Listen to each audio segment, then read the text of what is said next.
Hello, and welcome back to Patient Care Skills 1. Today we are going to be looking at the hip and lumbar spine, in addition to orthotics for the lower extremity. Your next class will include presentations for the elbow and wrist. I apologize that this presentation has a typo in it. But no, the next class is going to be, for this lecture, is going to be the presentations for the last lecture or the last topic, which was elbow and wrist. You will be turning in a SOAP note for that as well at the end of the day after your next class. What I'd like you to do is review this video prior to the next class and then come to class with questions. And then we will get out some of our sample orthotics, and then we'll go into and take a look at those. And then we'll review case studies for the hip and lumbar spine. We'll review manual therapy considerations today for hip and lumbar spine. And in class, we'll be actually practicing the exercises for impaired muscle performance for the hip and lumbar spine. So pause the video, and I want you to write down the names of different types of orthoses that you know of and what they are used for. I also want you to think about what some of the common precautions are to take when you work with a patient that has some type of orthosis. And then come back to the video when you're done writing that down.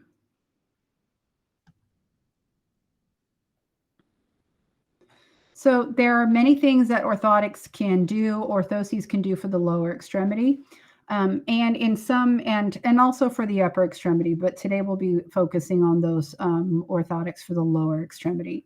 They can stabilize joints. They can help support weak muscles. They can help positioning either for the joint or the muscle focus.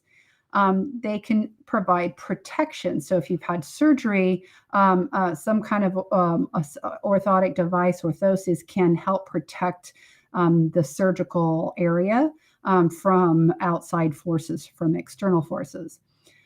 They can assist with our ADLs, and in this case, for the lower extremity, it would be ambulation. They could facilitate increasing range of motion, or they can correct anatomic abnormalities or work towards correcting anatomic abnormalities. Some terms that I want you to be aware of. A foot orthosis is often called an orthotic. A splint is something that would be utilized to immobilize a joint, to prevent motion. A brace is a lay term for a splint, so oftentimes you'll hear the word splint and brace used interchangeably. An AFO is an ankle foot orthosis, so it's an orthotic that is meant to support or facilitate the ankle and foot complex. A KAFO is now going to also include the knee, so a knee ankle foot orthosis. And an immobilizer is something that's going to prevent motion altogether. When we talk about a foot orthosis, we have arch supports, which is probably orthotics is what you hear about when you're thinking arch supports when you hear about these.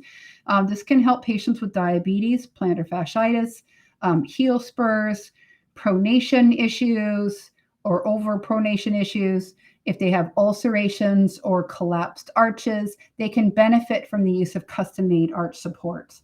These are often created by using carbon fiber or other types of either cork or elastomer gel, things that are that have a wide variety from super rigid to more soft. You can also have a shoe that's a high quality walking shoe or tennis shoe that can help with foot alignment or preventing excessive pronation. There are special shoes for diabetics that are going to have a little bit more room around the toe box to prevent any rubbing on the toes or squeezing of the of the front foot or the toes. You can also have custom shoes that are made from a cast or a scanned file of the patient's feet. So sometimes the shoes are quite high tech, which is amazing and fabulous, but it is also very expensive and can be cost prohibitive for some people. There are prefabricated versus custom AF ankle foot orthoses. When we're talking about prefabricated, we just got to make sure, it's one size doesn't necessarily fit all. So we want to be really aware of that. Custom orthoses are going to provide a more intimate fit.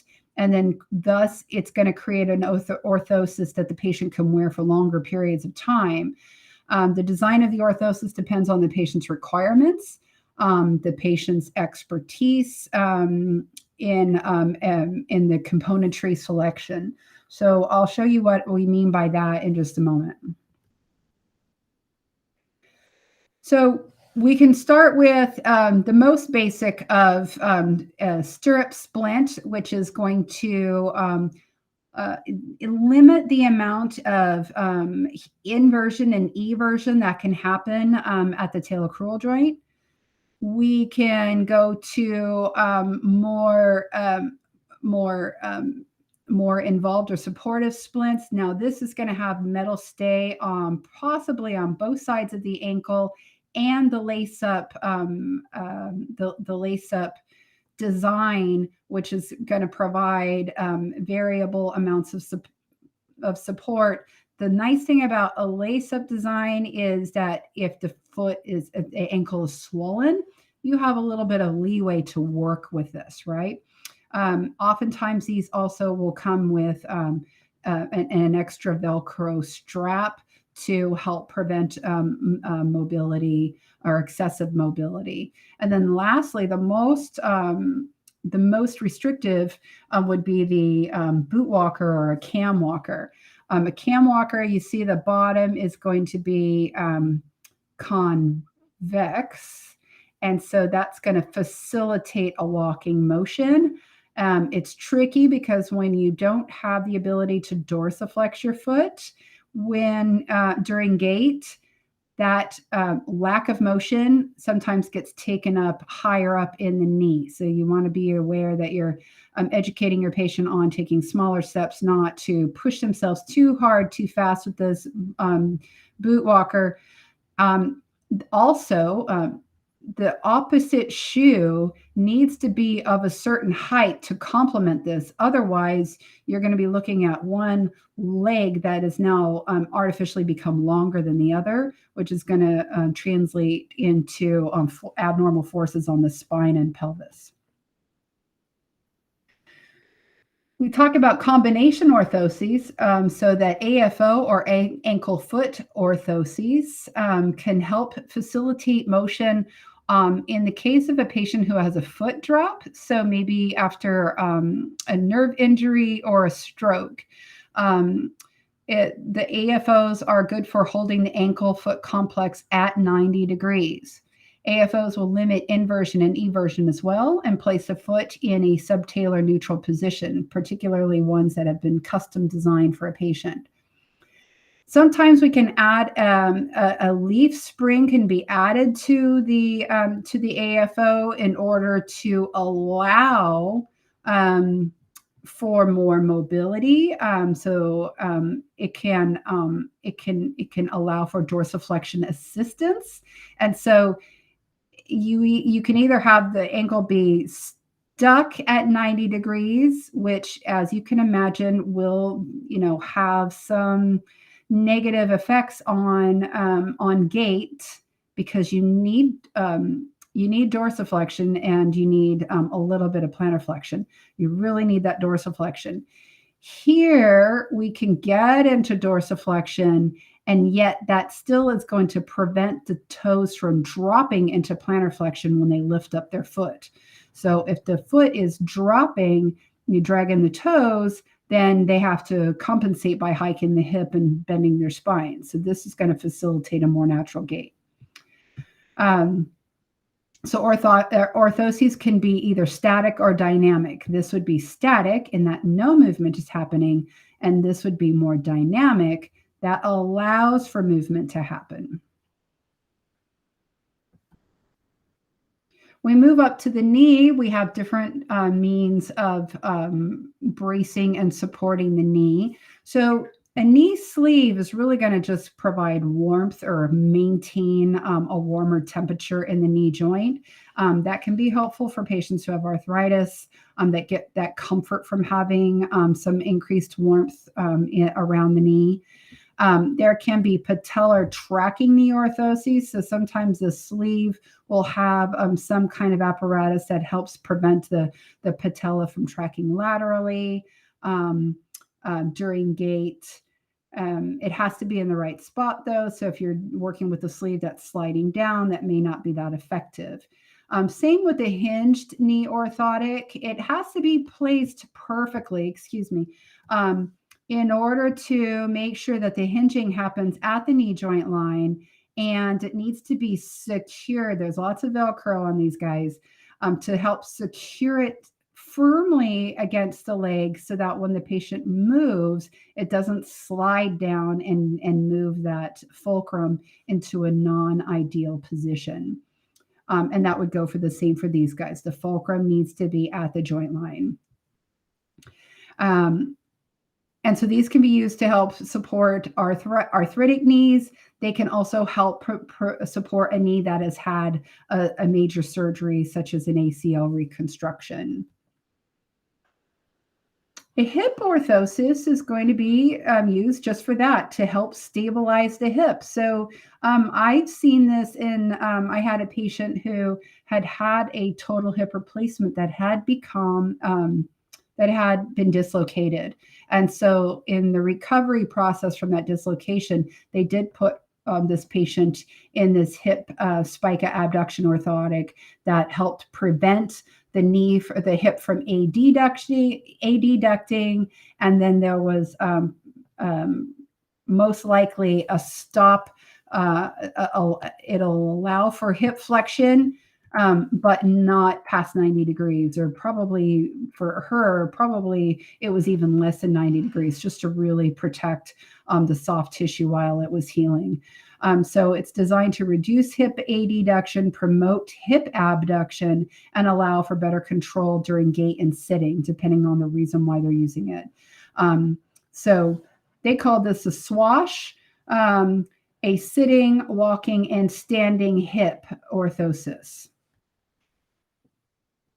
And then we can combine all of the joints. So a hip, knee, ankle, foot orthosis. So this is going to support all the joints that it crosses.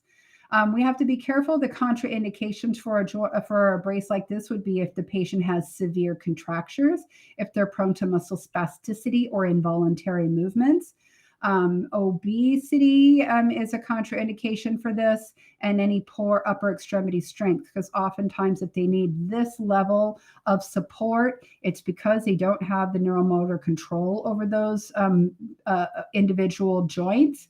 And so they're probably using bilateral support, either a walker or crutches, to help progress it, in order to help them ambulate. When patients are assessed for the need of orthotics, the therapist who creates the orthotic is going to decide, or going to consider, what was prescribed. So what type of orthotic was prescribed. They need to consider the patient's goals. If there are PT goals, so if it's to increase range of motion, there are orthoses that are designed to create a certain amount of tension across a muscle or across a joint to increase mobility. It may hold the foot in an increased amount of dorsiflexion, or it may hold the knee in an increased amount of extension, and that it provides a prolonged, low load and long duration stretch to actually hopefully cause enough tissue soft tissue change to reverse any, hopefully reverse the contracture that is begun. Depending on how long the joint contracture has been in effect, this may not be a feasible thing. They're going to also take into consideration what the patient's age, their weight, their prior level of function, their current level of function. They have to look for at any comorbidities. If they have diabetes or venous insufficiency, they're at much higher risk for wounds, and those wounds are going to take a really long time to heal. So they're also going to be looking at any presence of edema, their skin integrity, the range of motion of the affected joints, what the strength of the appropriate muscles, the alignment, and then their gait assessment will kind of tie into all of those. So the role of the PTA, again, we perform relevant interventions. So we may be working on gait with a patient that has an AFO or other orthotic. We could suggest an orthotic or an alternative if we think it's needed. But we then would refer them back to the primary PT or the orthotist or their doctor if we think that the orthotic that they're using is ineffective or unsafe. If they are getting a hot spot, you're assessing the skin and you're seeing an area of redness that doesn't blanch, then or even if it blanches, if they have an area of redness, that's the beginnings of a pressure ulcer. So you can't let them walk around with that risk factor for pressure ulcer.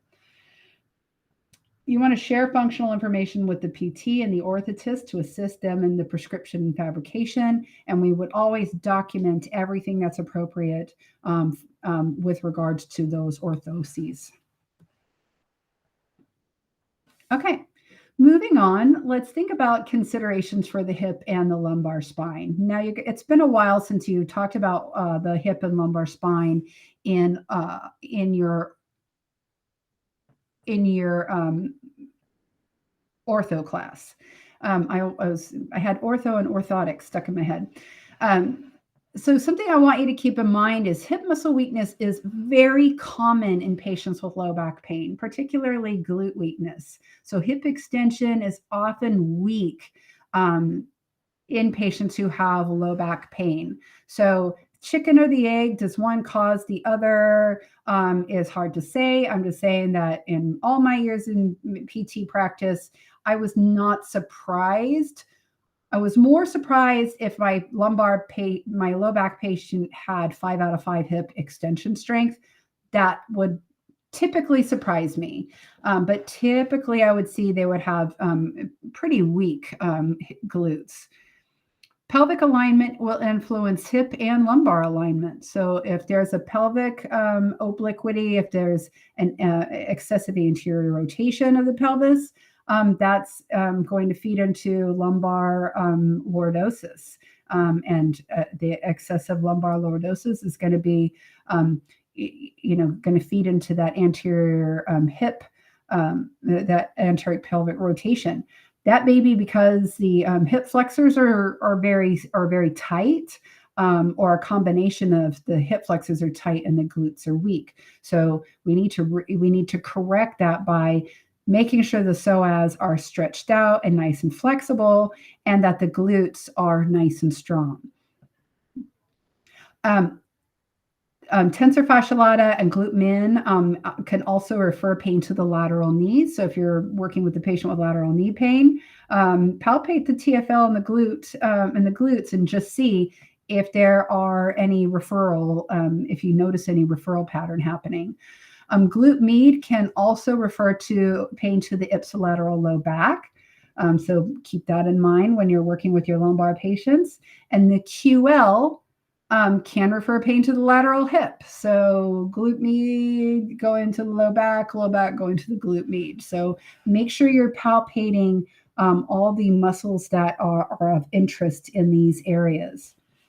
Again, we have these videos from the massage therapy that has some great muscle painting and action, muscle action, origin, and insertion. I'll let you look at those independently. I also want you to go over to Physio U. There is a lot of information here. So please give yourself time to look at this before class.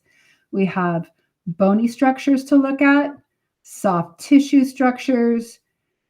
There's nice section here on the SI joint, looking at it the skeletal wise and then through the soft tissue. So definitely look at those. And then let's go to the hip. And again, bony palpation, soft tissue, and the nerves. So make sure you're paying attention to that as well. So when you're in class and we go over palpation, then you'll have that information all ready to go and you'll be able to find it on your friends much quicker.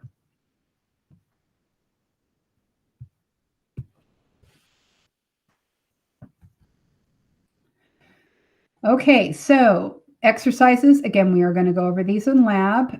Here are some stretches. So we have hip flexion for range of motion. We have, this is a stretch that will obviously facilitate flexion range of motion, but really focusing in on hamstring mobility. They should really feel this behind the knee and the back of the thigh. If they're feeling it in the calf, you can have them point their toes to take some nerve tension off, or you might have them do some nerve flossing to facilitate nerve mobility before you do that exercise in the doorway. Improving hip extension, range of motion, that Thomas stretch position can be very helpful. Just really be careful on when you teach your patients how to do this, that they're safe. If you want them to do this at home, make sure you're teaching it in a way that makes them perform this safely and not putting your patients at risk.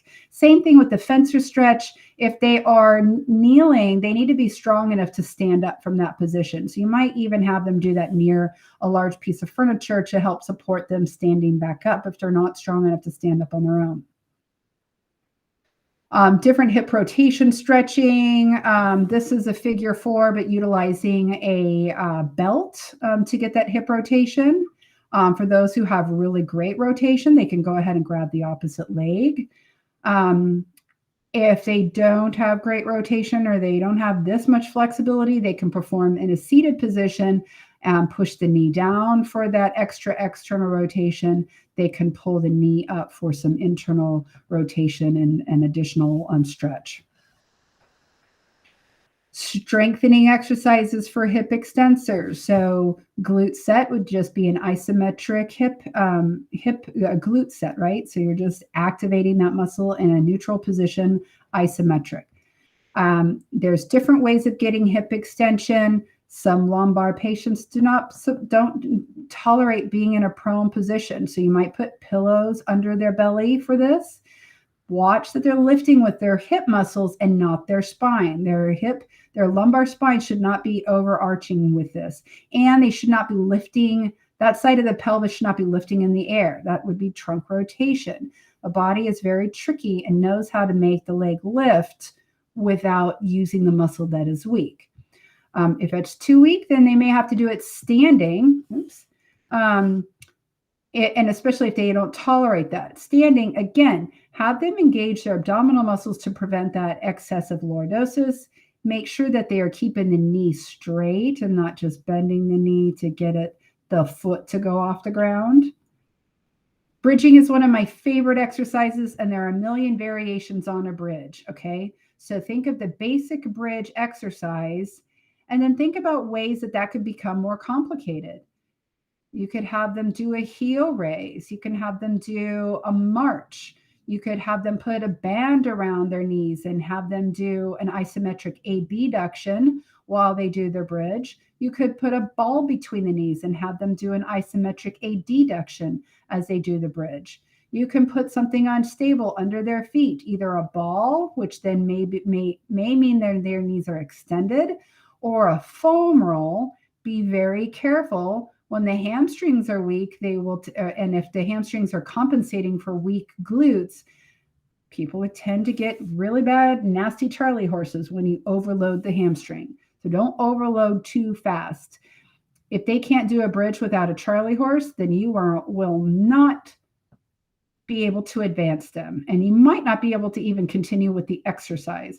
One way of avoiding that Charlie horse is maybe having them lift their toes up and really emphasize digging their heels in. And sometimes that anterior muscle activation can help facilitate or calm those hamstrings from working too hard. Bending the knee can put more emphasis on the glutes and off the hamstring as well. And then working from a quadruped position can also work on hip extension.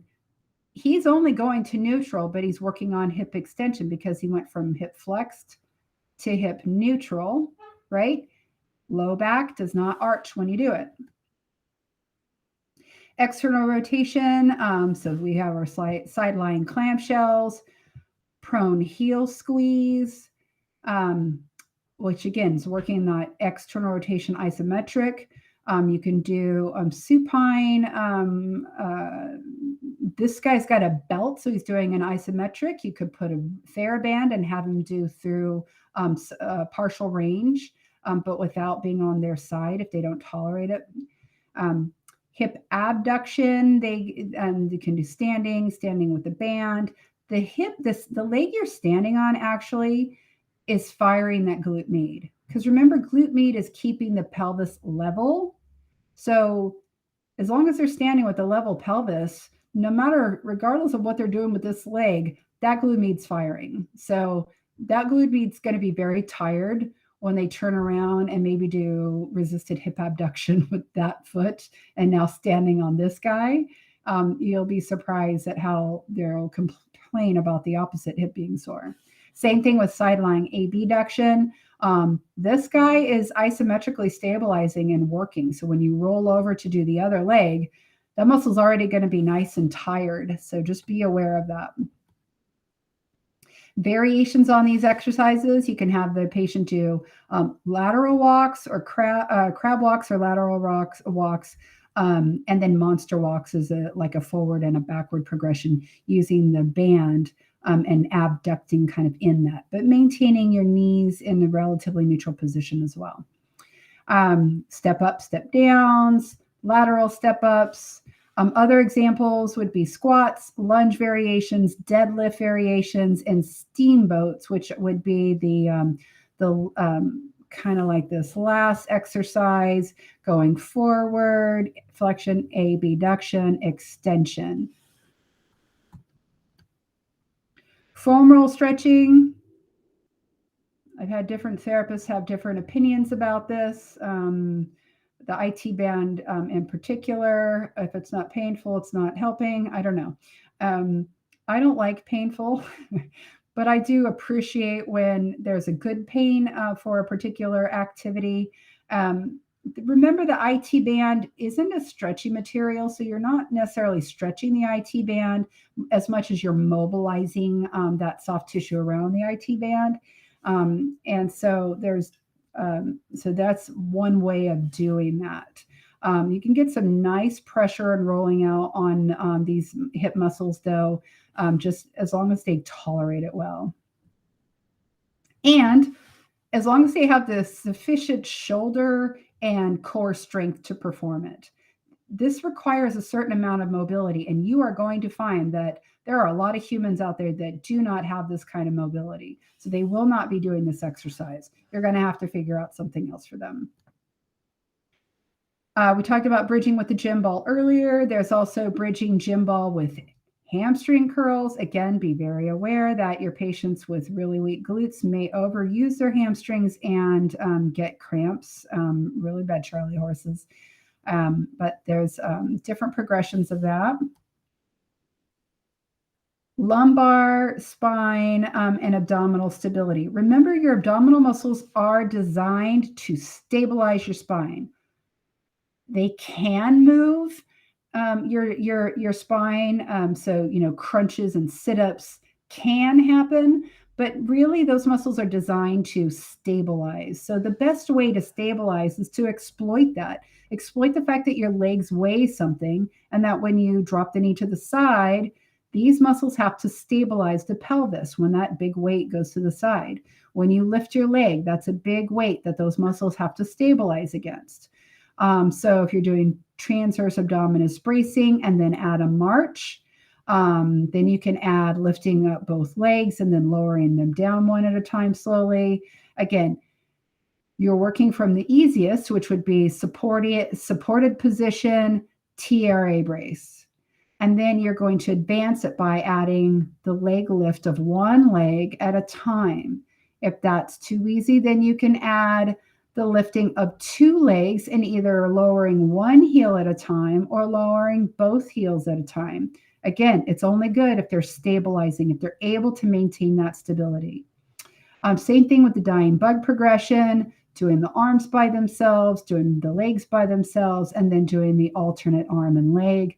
Again, the point is we're exploiting the fact that we have heavy arms, heavy legs, and these muscles have to keep and maintain a contraction in order to prevent the spine from arching or rocking. This bird dog is not good because he's looking ahead of him, putting his neck in extension and probably encouraging too much lumbar extension. Here's some progressions of that position, though. So we have bird dog with a resisted band, bird dog with the knee elbow tap, side, these are called, I think, fire hydrants. So visualize a dog and a fire hydrant, and you're working on hip rotation and abduction. And then up here, kind of like that exercise we saw the other week with the gym ball rolling out, using those lats and a lot of abdominal strength there. Planks is another good exercise for working on stability. Remember, you are assuming that the patient has sufficient shoulder strength for this. So be aware that not all patients have the shoulder strength to do a plank. Same, especially with side planks. Again, we're assuming side planks can also be done on the knees. Regular planks can also be done on the knees as a regression. Here's a bridging we talked about earlier. And then using TheraBands, these are called diagonal chops. So keeping the spine in one position while utilizing the arms, pulling a resistance in a diagonal direction. You've got a super narrow base of support because you're on one knee, half kneeling position. So there's way more work happening in a lot of muscles. This is an advanced exercise. These push-out exercises where you're stabilizing and then you lengthen the moment arm by stretching your elbows out. Now you've got that rotation moment that your spine has to prevent that rotation. Same thing with the multifidi walkout. You're holding the band out in front of you and then taking a step out to the side.